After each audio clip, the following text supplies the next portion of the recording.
And welcome back to AR Sales, aka the A.R.T podcast. I am A.R. Minabal, and today I am joined by Joel Schueler, comedy writer, singer, songwriter. He just got picked up by Submax Records and has a couple songs released already. Things are coming up for this man, and he has his first book, Jim and Martha, is out now. He has a couple other short stories and things in between, and his second book is being written currently as we speak. Joel, how are you doing?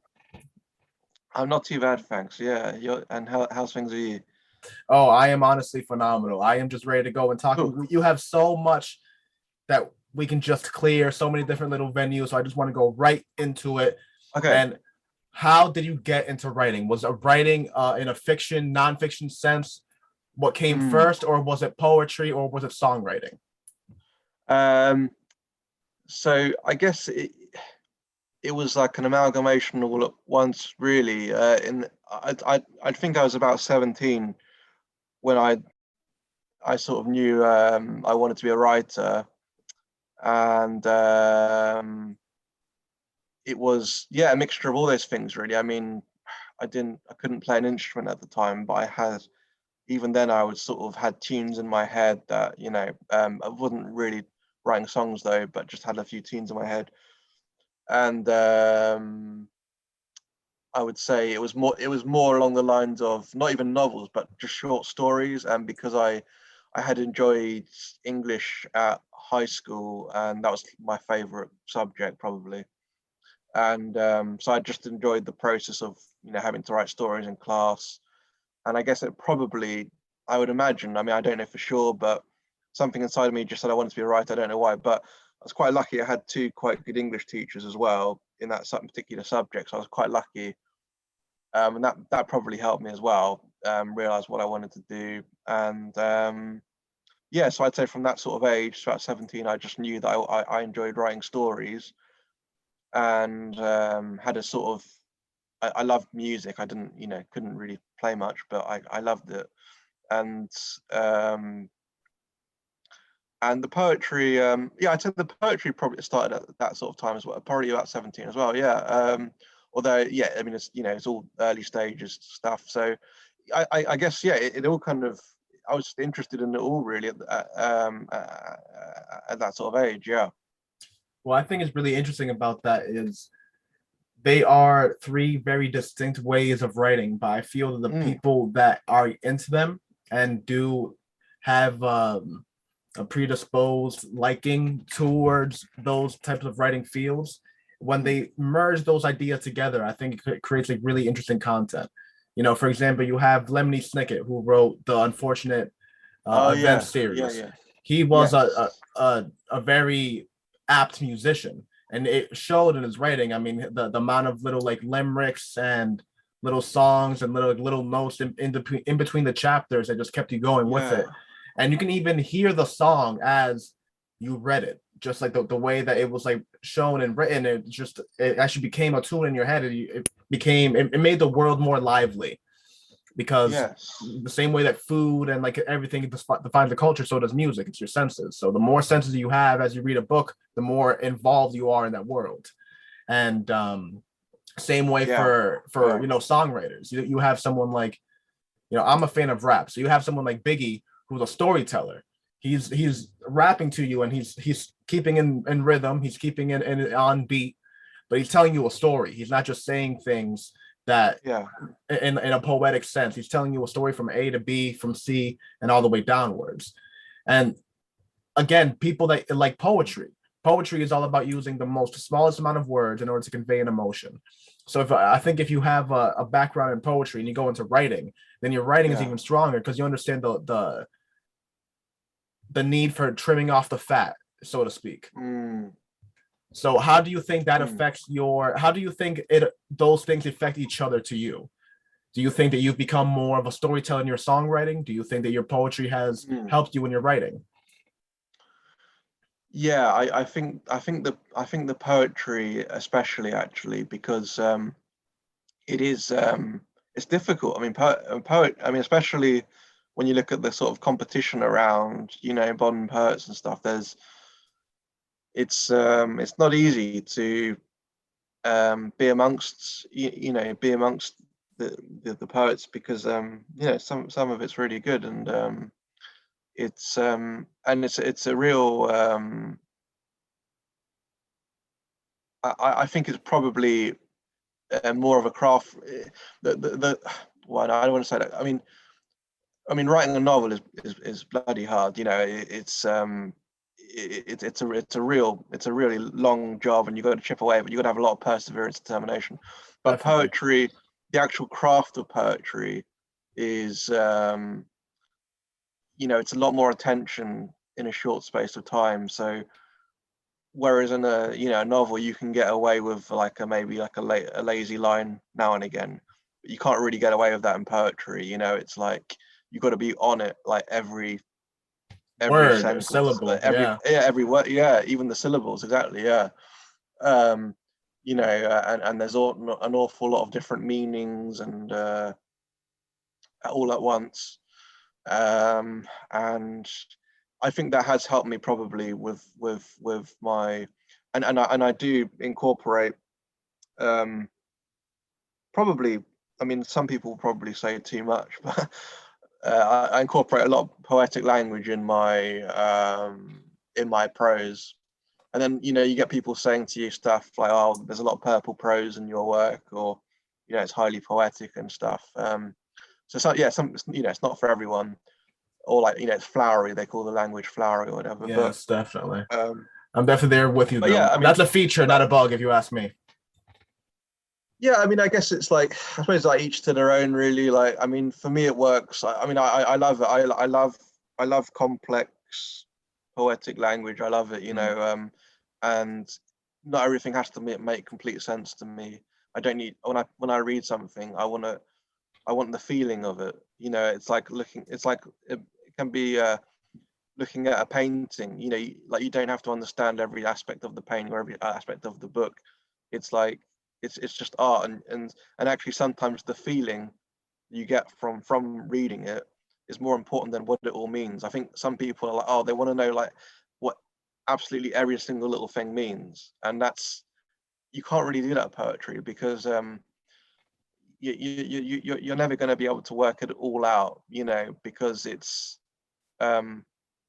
what you interpret it as what it means is probably different to how the author interprets to what it means, and both of you are right. That's the beautiful thing about writing, is it's not like a mathematical equation or like a science where, okay, this is fact and this is fiction. It's all, none of it's wrong. And that's the thing I love about what you and I are doing. It's everyone's opinion just as valid, and it's all, and there's no right and wrong.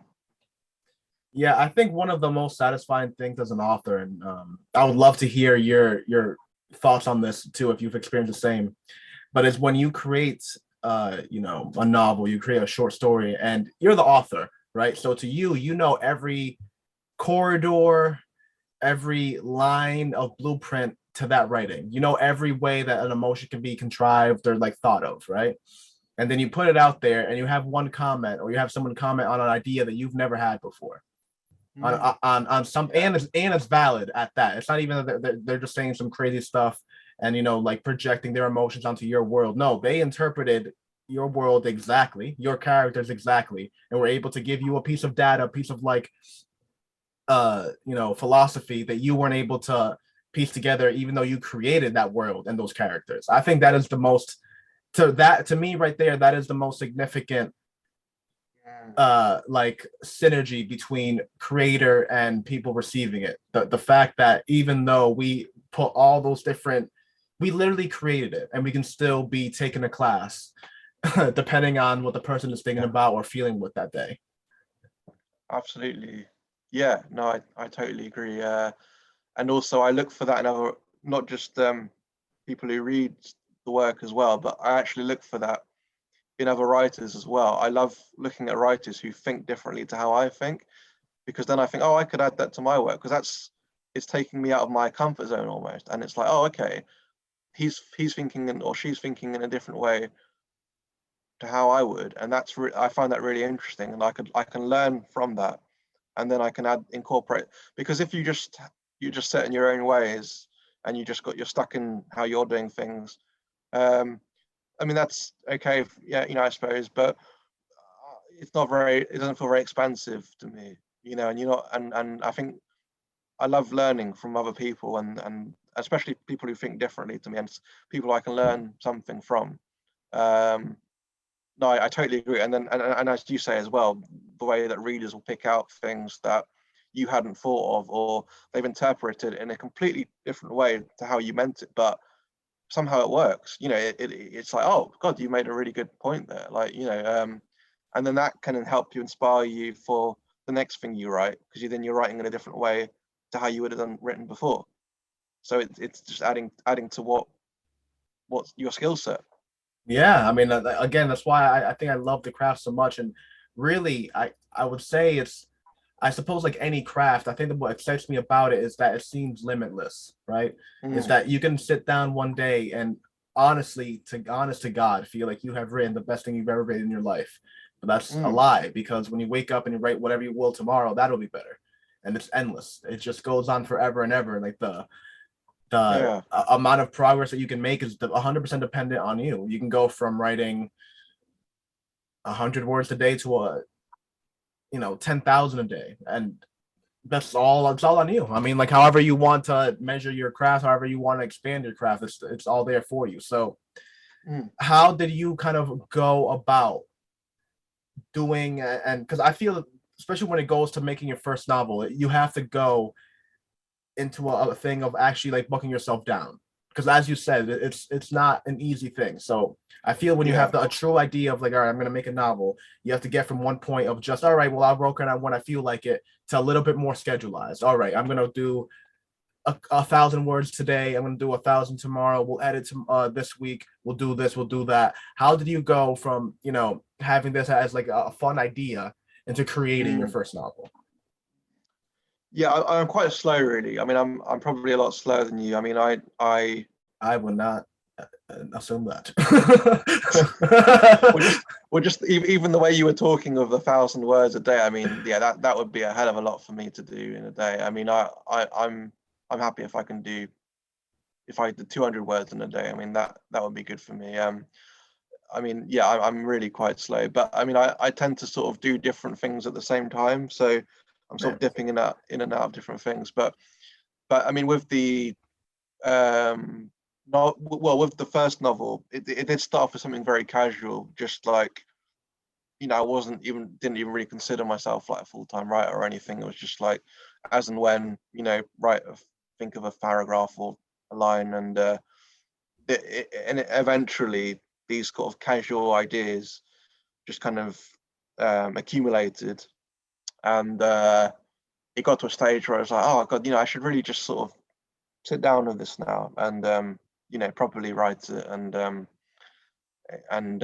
take it a bit more seriously, I suppose.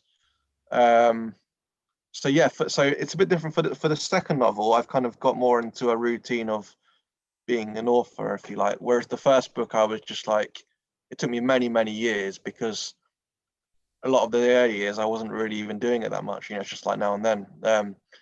So yeah, this novel's been a lot quicker. The first novel, actually, I started in I probably actually started in 2010, and then I didn't really look. I mean, it was literally just like maybe like a few paragraphs. I mean, but then I didn't look at it for maybe like a few years, really, and then I sort of came back to it, and then I started doing a bit more. Still not very much, if I'm honest, but then maybe like 1 or 2 years after that, then I started getting really into it. So maybe it's like sort of 2, 3 years of more intensive work, and then like some other years of like just little casual work. So yeah, so but I mean that whole process for the first book about 9 years. The second book, because as I say, I'm more kind of acclimatized to it all now. This second book is been about 3. Well, by the time I finish it in like a few months, it'll be about 3.5 months. Sorry, 3.5 years would have taken me to write this book. So yeah, so I'm making gradual progress, but I'm not very quick, and yeah, it kind of grates on me sometimes how, you get some writers who are like, oh, I write 3 novels a year, and it's like, bloody hell. I couldn't. I That's know. just that's just like crazy to me. Like, I just that's just like, yeah, I yeah. just recently had a conversation with C.T. Ortega, and this man writes a new novel every 100 days. A new novel. Wow. Yeah.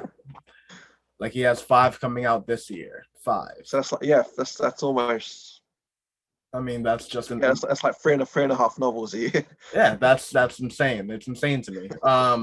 It Yeah, just great, yeah. that work ethic, and just Yeah, and how do you have so many ideas to write all that down? I mean, it's like, what? oh, You know, that's like the annoying thing is that I feel like, you know, I have the idea to be able to do that. It's just one of those things. Like I can't even sit here and say like time because I watch a lot of TV, but like it's just one of those things. Like I can't even put like. So my whole thing is that I'm very good about being on it when I'm on it. So when I was writing my first book and I like really wanted to like get it done, I was doing days of 8, 10,000 words a day, editing for wow, 14, 15 hours. I would do that. But the thing is that when I wow. finished it, it was a burnt out period, and I didn't get back to writing for like a couple months, honestly. And then when like the actual marketing and everything else of the book coming, the editing, the putting the book cover together, because I didn't reach out for anybody to do anything, the things that I did. So even the line editing, the proofreading, I reached out to a couple of friends for as far as like that goes. So I wasn't like, you always need a second eye as far as like, content goes, but the actual design and the aesthetic of the book is fully designed by me. So it took me months to do that, in which I wasn't reading. And now I'm here. So now I feel like I have to like really crank that lever to the hardest of my possibilities to even get like a little bit like outwork. I feel like what he inspired me was the idea that like if you keep the engine running at all times, all you have to do is add a little water from here to here instead of having to like restart it every couple semesters. And he said that how he achieved that was just like setting like more palatable goals. So instead of thinking like for me, example, the reason I was able to do I did those things because in my head I was like, all right, we're gonna do a chapter a day. And then if I wasn't writing a chapter, I was going to edit a full chapter that day or a couple. And that was kind of my logic of like putting it to the highest I can. Whereas his is like, all right, I'm going to sit down and I'm going to write today. I don't care if it's 5 words. I don't care if it's 5,000 words. But if I sit down, I write. Just the fact of me sitting down and getting my coffee and being like, all right, I'm going to do this. It's going to help me write tomorrow, even if it's not fully in there today. And like that is like just hearing him say that has really inspired me, even though I have not gotten to it. So you know how that works. Yeah, no, he sounds like an inspiring guy.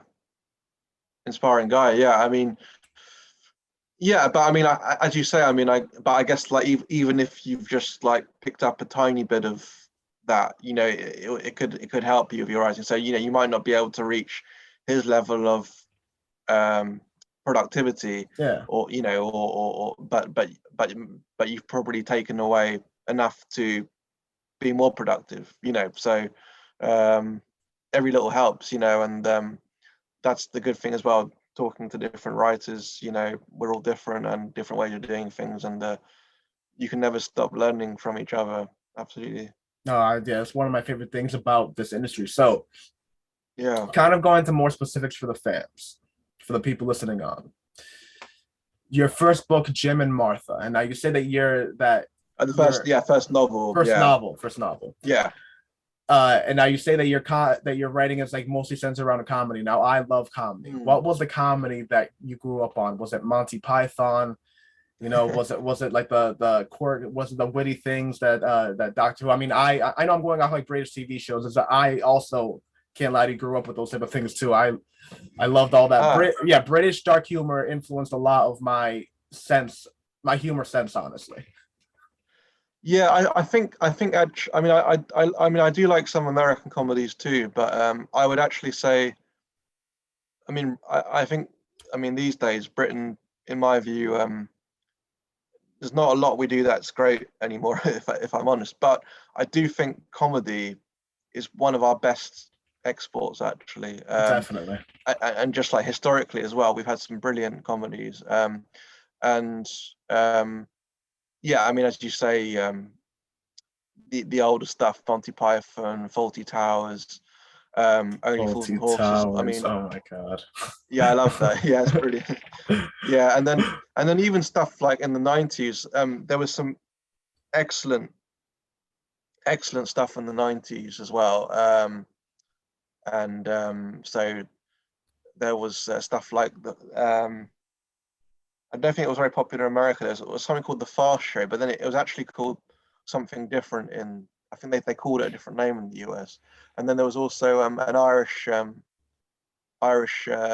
Father Ted as well, which was like an Irish sitcom, which I really liked. And so those were some of my, well, I probably named some of my favorites. Absolutely Fabulous as well, was really good. And then also, I mean, I like some American stuff. I mean, quite liked I mean, I like Curb Your Enthusiasm, Oh man, yeah, I and mean, that's yeah, like legendary. I love well, I still love South Park. I think it's brilliant. And I mean, I like The Simpsons as well. Not quite to the same extent as South Park, but some of the stuff in The Simpsons is great.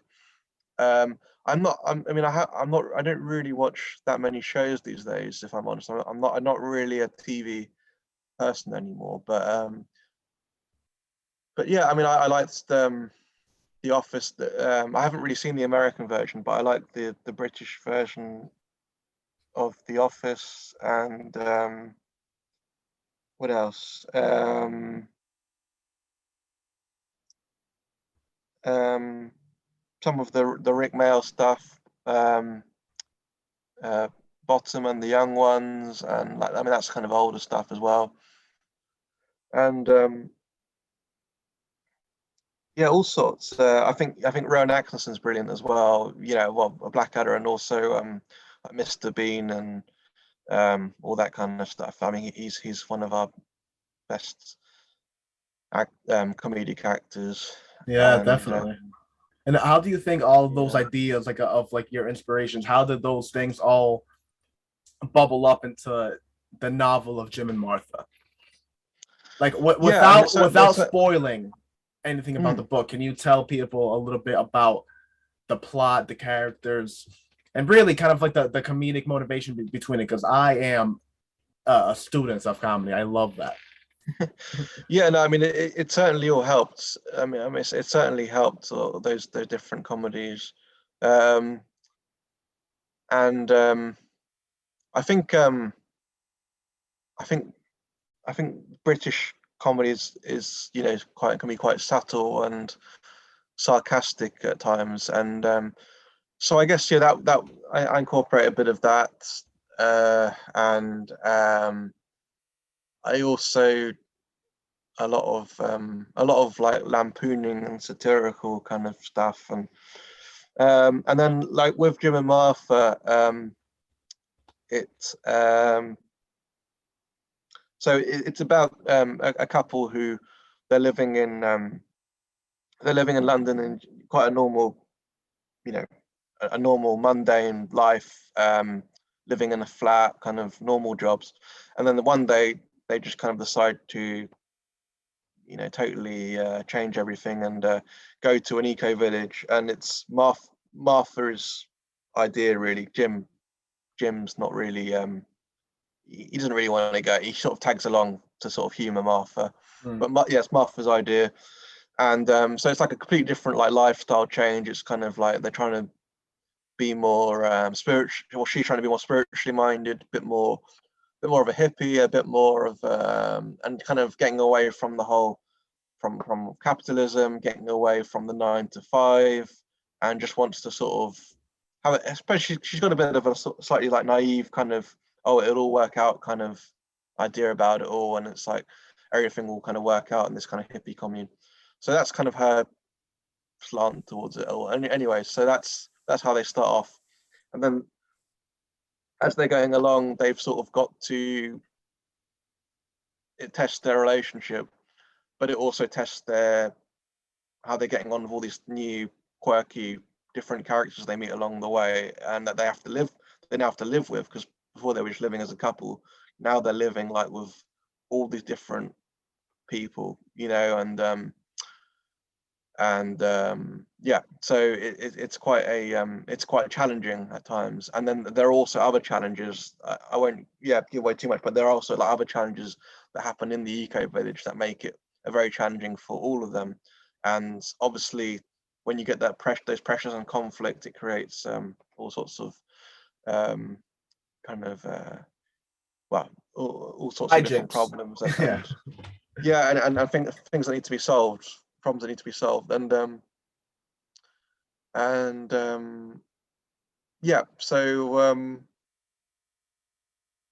I don't know what else I was going to say now, but and back to the comedy with it. So and then the comedy in Jim and Martha, there is definitely a comedic side to it, but it's also kind of got there's a very fine line in it between humor and tragedy. So there's quite like an eerie undertone as well, a lot of psychological aspects of it as well, and stuff to do with mental health, and particularly stuff like depression, anxiety, that kind of thing. And especially Martha has to deal with a lot of that stuff. And so there is comedy, but underneath the surface, there's quite a sort of psychological layer as well. So that's how I would describe the comedy. It's quite dark in places, the comedy, and yes, and but also hopefully quite silly. Doesn't always take itself too seriously, and there's certainly like a silliness to some of the humor as well, I would say. Yeah, I think that's what I love about comedy. It's the origin of comedy was drama and comedy weren't a separate genres in the Greek play system that were like all these things were like created, right? It was one thing. It was dramedy basically. Like the theater faces of the like those two people that it was like the one coin basically, two faces of the same coin. Yes. It was one idea. Great comedy, its derivation is from drama. It's from trauma. It's from things that you go through. Like if you look at the best comedians, the best comedic actors in our lifetime, they have had traumatic and horrible things happen to them and the people around them. And they're able to channel those energies and spit out a rainbow basically. And I think that's like the beauty of comedy, that it's simply just a viewpoint on something, that a truly funny person can take anything and make it humorous. They can take something depressing like the COVID, everything's happening with COVID, or a presidency that's not going your way, or an election or some type of turmoil that's happening over your nation, and they can make you laugh about it. That's like the whole beauty of comedy. So and it's not easy at times, especially if you're having a hard time of it, and sometimes you can't see the light for the wood for the trees, but then at other times it's like, oh, okay, well, let's just make the best of the situation and try and it's quite difficult actually to, as you say, to get that marriage right between getting good drama and good comedy. And that's quite that's something I'm continually trying to improve at, but it's tough. It's tough to get both of those good, because I think if one's lagging, then the reader can probably spot that, and it's not easy to kind of have that marriage, well, like any marriage. Going. Now I always misquote this, almost to the point that I'm scared even trying to butcher it now. But I think that the quote was something that the difference between comedy and drama, and in a simple sense, is drama is when trauma happens to a person that you see yourself in, and comedy is when trauma happens to a person that you think is stupid. This thing is lesser than you. So you watch The Office and you see Michael stub his toe 1,000 times and all these crazy things. It's funny to you because that's what is being presented to you. It's like you almost don't have sympathy because you know that when you talk to him, his like idea of it is gonna be like, oh well, I meant to do that. So it's like you don't even feel bad for him. Whereas like if when he did a little interview sketch, it was like him crying about like how like no one likes him, you would feel a little different. You would like you're human, so you would like sympathize with it. It wouldn't be that much. It wouldn't be that funny anymore. But it is because like you almost attach yourself from that in a human sense, and it just becomes like a comedic thing at the time. Now, having said that, just me personally, anyone falling is hilarious. I'll tell you that right now. If I fall, it's the funniest thing I've ever seen in my life. I don't know what it is, but just people falling is hilarious to me. So there is a certain thing about just comedic taste, but I think there's kind of like a home that we all kind of groove to. So going along with that thing, I'm really interested to ask you, and then we can move on to like the other works that you have, is within Jim and Martha, and again, without like spoiling too much of the scenes around it, is there any scene that you think that you really hit it? There's like a joke that like you just think back to frequently. Even I myself, I wouldn't consider myself a comedic writer, but I always try to inject comedy in my writing. And there's a couple scenes that even I to myself, I'm not gonna lie to you, I do think to myself, me like, man, when we get that Netflix series, that's gonna be the one. That's gonna be the scene that people talk about. Yeah. There is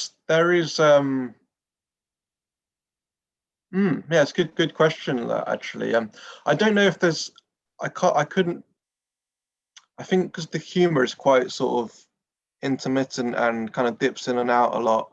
There's not really it doesn't really, I suppose it's not really that, like, like in a way like Fawlty Towers, like it's a farce. It's a farce, the humor is farce. So it's like a building. It builds and builds and builds and builds the humor. But it's not really like that with my book. With the book, it's quite intermittent. So there's not really like a sort of crescendo point or a big scene of humor really that I can pinpoint really. I mean, there are some things that I find funnier than others for sure. Certain little like one-liners and stuff like that, but not really a scene that is really I can think of that's really hits me as being like, oh, that's the really funny scene. Or, I mean, there is a scene that does stand out for me in terms of how much I enjoyed it, and I think one of the best scenes in the book. But it's not a humorous scene though. It's more of a quite surreal. It's quite a surreal scene, and it involves like supernatural kind of stuff, and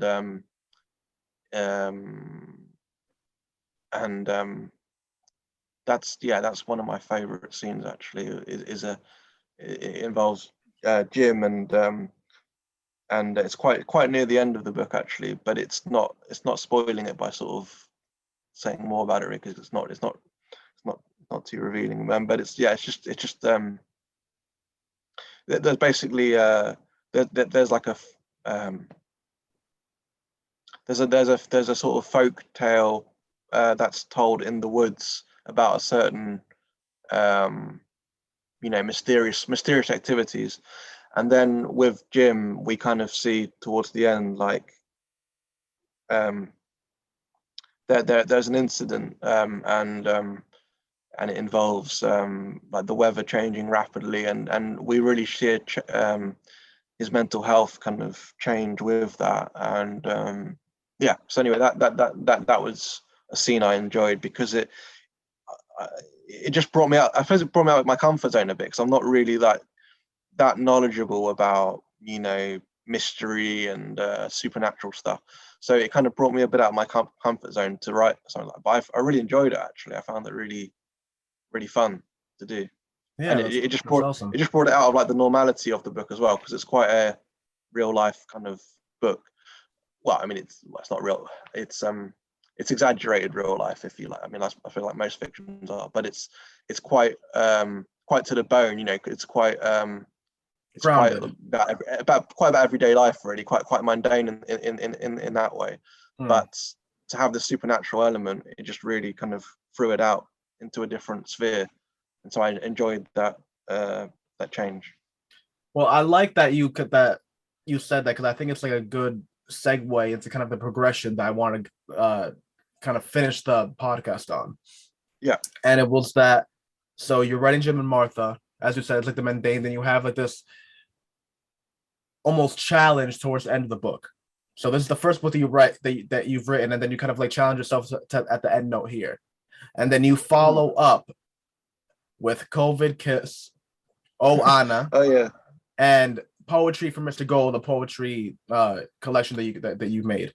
Yeah. So I think it's interesting that you kind of on your first book you challenge yourself on not just creating the work, but you even challenge yourself within the challenge of going outside of your comfort zone.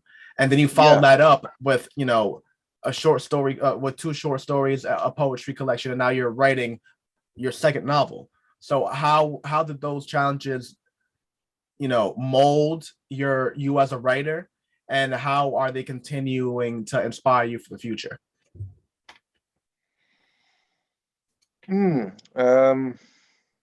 example, COVID Kiss is a comedy short story. Yeah, that's right. Yeah. Well, again, I mean, that kind of, I suppose, brought me out of the comfort zone in a way, because it wasn't excuse me, it wasn't something that I planned at all. I think there's an element of my work of taking a risk, taking a gamble. I think that's, to me, that's important, and I enjoy other writers who do the same kind of thing, who take a risk, and it doesn't, it doesn't always work out, but it's the fact that they take the risk, that they, rather than playing it safe, and that's what excites me and interests me as well. And I mean, it was like COVID Kiss, because, like, as I said, I didn't have any plan to write that book. It wasn't like any plan, but the situation was just so dire at the time. It was like, I mean, that was like at the stage where it was just happening. The pandemic was just like beginning, and everyone was like really quite terrified and taken back by it. It's just tragic. All these people dying and stuff, and it did feel a bit apocalyptic. And then I just thought, well, maybe I can just put a spin on this to just bring people out of that a bit, and just have a bit of a light relief, and just oh, it's not, there's still a funny side to life, and so yeah, so, and then I would say yeah, I don't know, I feel as if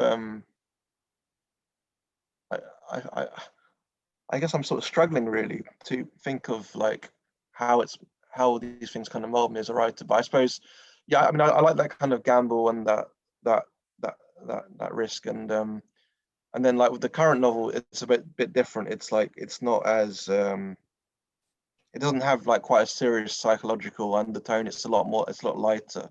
It's a very light novel. It's like the humor is a lot more lighter, and I think more probably more appealing to more people. Jim and Martha is a bit more niche, whereas this is just like an all round like comedic book, really.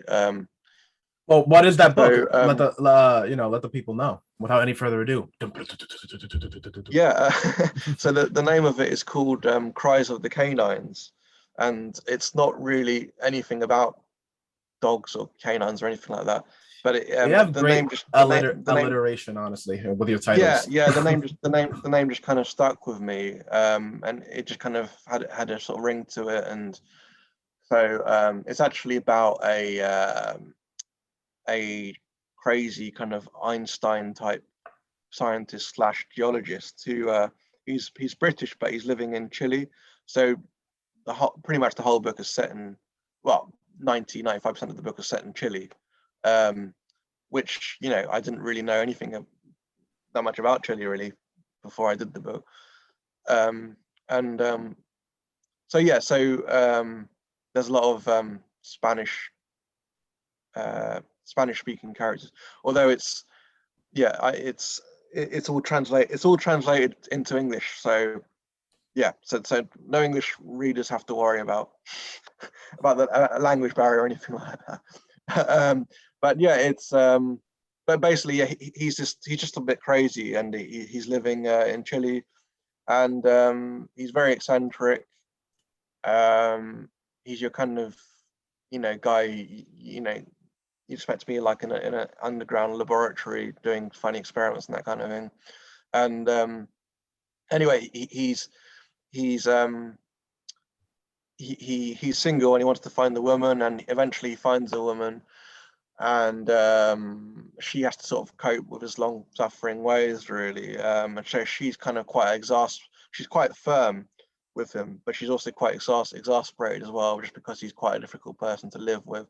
But he gets in all sorts of like difficult escapades and situations, and then yeah, so their relationship becomes tested, and he's also got a big rival geologist as well, who he absolutely hates, and he'll do anything to get one over his rival geologist, because the rival geologist, he's winning all the prizes, most the best geologist of the year and all that kind of stuff. And so that's quite a key theme of the book as well, is basically how this marriage pans out, and how but it's a very, as I said, it's extremely silly book. There's nothing serious about it at all. It's really it really has a comedic side of it. And then towards the end, he goes on like this big adventure, like a big voyage, where he goes, yeah, I won't try not to spoil it too much, but basically like a big voyage of discovery, and he thinks like this is it. This is going to be his big claim to fame, and he's going to get one over his rival geologist. He's going to be famous, and anyway, well, and the plot continues. Yeah, you're gonna have to you're gonna have to pick up the book to find out more, folks. yeah. Yeah. Oh my God. Well, you have so many works out, and again, like there's something about comedy that just innately speaks to my spirit animal. It really is just it's the reason to get up in the morning, if you ask me. Just like humor, the humor in things is just like it's the yin and yang, it's everything. It's like you can be like annoying, or you can be funny about it. Because if you let things bother you, everything will bother you. But if everything is just a tad of humor, everything becomes a lot funnier in life. So yeah, absolutely. Yeah. So you have Jim and Martha out, COVID kiss, oh Anna, poetry of Mr. Gould. Make sure to pick it up. The Amazon page is open. All the description, everything that you need for the links will be in the bios underneath. Submax Records at Submax Records is on Instagram. It is well worth it. And it's actually one thing I wanted to ask you about. So how do you think that you'll merge the genres? Because you have music, obviously, which is music, and you have comedy. Do you think you'll ever merge and kind of do the comedic, musical comedy? musical comedy? You ever think you'll kind of go into that later on, or maybe even like write a play? Wow, that's something. Actually, I have written. Well, I mean, I say I've written. I've just come up with like a few little silly songs. Definitely, like I don't know if I'd put them out publicly. Yeah, I don't know. Yeah, that's more just kind of like mucking around with like friends and family, really. But hey, just put it up on TikTok. You might go viral off it. You never know. People, yeah, the things that people do. I might. I might get to a stage where I'm that desperate, where I'm just like trying to get like these funny songs to get me like viral or something. It might get to that stage. Yeah. But yeah, no, I mean, I try to be quite open-minded. So, whatever happens. It might go down that route. It hasn't done so far. I mean, the songs I've done so far have been more kind of, haven't done any like, put out any silly songs or kind of merged, well, I mean, I do merge the poetry of the literature, definitely. Yeah, that's definitely merged with the writing. Yeah, and a bit of musical stuff merged with literature. Like I've mentioned quite a lot of songs and musical references. But I'm very much of the thing of I, I don't really, I'm not a big planner really, if I'm honest. I'm quite spontaneous. Um, so whatever happens, happens, you know, it might go down that route. That's why But people, if you're interested, you have to follow the Instagram page. It is a direct link, everything that is going on. Just like sometimes, like I mean, I like to plan a lot too, but most of the things are spontaneous on my end as well. It's just how it is. Even for as much as I want to do something by X amount of time, sometimes it doesn't work out that way. You know, exactly, so exactly, yeah. just hopping up on Instagram and following and keeping a good like record of like everything that's going on and just staying in tune. I think that's the coolest thing about this industry. If when I was growing up, if I had Rick Roydians, the author of the Percy Jackson books, if I had him on Instagram and I was able to reach out to him, I mean, words can't express how much I would have been blowing this man up and annoying him and checking every single post and commenting on every single thing. And now that's capable. That's a thing that's now possible. You can know and reach out to these authors and you can talk to them and you can have conversations and just knowledge about them that you would have never known prior. And even cooler than that is that you don't have to wait for some like article to like talk about when their next book is coming out. They'll tell you, oh, my book's coming out, whatever. They'll have a post about it. They'll have 14 posts about it. So like it's one of the coolest things about it. Make sure to follow. Now, even though that things might not be necessarily planned, do you have anything for the immediate future after you write this novel? Do you have an album coming up? Do you have another book that you want to follow with? Are you going to have a sequel to any of your books? Are you going to follow up on another short story? What is in the future in 2022 for Joel? Yeah, so at the moment I'm really focused on just finishing the novel. It's at that stage where I'm sure you've been at the stage yourself where it's like you're at the point where the novel's actually just driving you crazy and you just want to finish the damn thing because you just looked at it. You just looked at it for so long. So I'm at that kind of stage now. It's like, I've just got like maybe 2-3 months to go. Just get the damn thing done. I mean, obviously I want it to be good as well. So I don't want to rush it, but that's my main focus. Just get it done and then it's done. You know what I akin that emotion to? When you're playing what I like akin that emotion to? When you're playing a video game and you're fighting like a boss and they're down to the last 15%. You're like, all right, I've done this. I know your moves. I know what you're gonna do. Just die. Just 15%. Let's go. Like, why do we have to prolong this? Just go, die.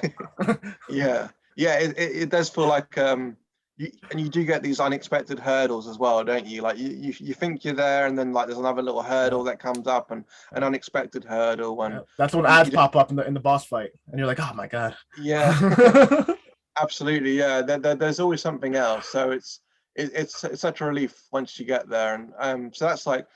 And then, like, the other thing is, I mean, you mentioned an album that I think probably to finish like my first album, because I did 4 songs, recorded 4 songs last year. Well, technically 5, but I've only actually released 4 songs, and then so I'm thinking of doing another 5. So I'm getting 1 mixed and mastered now. And then that'll be the 5th song. So then I'm thinking of doing 4 more songs, and then that'll be enough, I think, for an album. I just have this vision of like doing like a 9-song album. And it's not very much, but it's like an introductory first album, And so that's like another goal of mine is to get an album done this year if I can. And then I don't really have much of a plan in terms of there might be a bit more poetry, but there's not really. I haven't really. What usually happens is the nearer I get to finishing something or finishing like one of those goals, something else will just kind of crop up in some sort of form or another. Distract you, like jiggle the keys, and you're like, oh, shiny. Yeah, and then something else. Something else will like reveal itself, and but yeah, for now, I mean, that's enough to kind of keep me going for now. I mean, that will kind of be enough for me to focus on for certainly like the first half of the year anyway. Yeah, I mean, again, I am just so excited for you. Like, I hope Thank you. everyone that listens is excited as well. Make sure to pick up the work. It is available now. You can pick up Jim and Martha on Amazon, no? Yes. Yeah. Pick it up right now. All the links are going to be in the bottom and the banners in the description. Joel Schul, writer dot Joel Schumer is going to be his Instagram handle. You go ahead and you look up everything that you need to. Again, all the links will be there. So you can just not rely on my horrible butchering of it. You can just go and actually type whatever it actually is. And then just make sure that when you hop on the Amazon author page, that you give it a follow. You get notifications anytime anything drops, so you can just have a constant right there. You get an email for it. You go, you click buy, you support the community, everything goes up. And this man's also a singer, so go ahead and check out Submax Records, check out his songs. EP is coming out later this year, and Book 2 is coming out. You already heard it's coming out right there. As soon as he gives the last 10%, boom, boom, bow, it's done. Yeah. It's done and published, folks, on the show. You've heard it here, folks. Yeah. So on that note, do you have anything else that you want to leave with the people with? Any last words? No, I mean, just to say, Any last words? Yeah, no, just like thank you very much for listening. Thank you to you as well for very much for having me on. I really appreciate you interviewing me, and yeah, I wish you a lot of luck with your creative side too, and your writing. And yeah, thanks so much everyone for listening, and I hope there's something that you might like. I mean, even if it's not the music, you might like the poetry, or vice versa, or you might like the short stories or the novels. So hopefully there'll be something that you think, oh, okay, well that's okay. Hopefully. No, definitely, and we all have to support each other in this indie sphere thing. When the tide rises, like all boats go with it. So we have to truly just lend a helping hand to everybody, and especially when you have creatives like yourselves out there. It's an obligation to just put a speakerphone and make sure that most people know about it as possible. And on that note, this is the end of the podcast, AR's Tales, aka the A.R.T podcast. I've been AR. This has been Shoal. It has been an honor, a pleasure, and a privilege to be able to do this. Make sure to check out all of his content. Do what you got to do. You know where to look for it. You know where to look for us. And check back with us next week when we have another great episode for you. Peace out.